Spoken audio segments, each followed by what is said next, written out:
ሰላም ውድ አገሬ ልጆች እንዴት ናችሁ? ሰላም ናችሁ? በያላችሁበት ሰላማችሁ ይብዛ። መስታወቂያ አለኝ።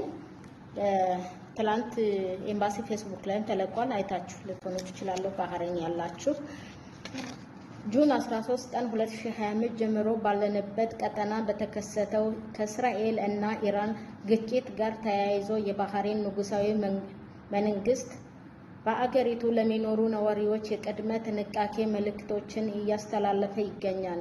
ከዚህ ጋር ተያይዞ ማንኛውም በባህሬን የሚኖሩ ማይጎቭ አፕሊኬሽን በመጫን አጠቃላይ መረጃዎችን አክቲቭ በማድረግ እንዲከታተሉ አስታውቀዋል ይላል እና ይህንን አፕሊኬሽን የምትጭኑት ሴቲንግ ገብታችሁ ነው። ሴቲንግ ገብታችሁ አውርዱት እና ሌላው ደግሞ ብዙ ስልክ ቁጥር አለ ይለጠፍላችኋል እዚህ ቪዲዮ ፊት ለፊት ማለት ነው።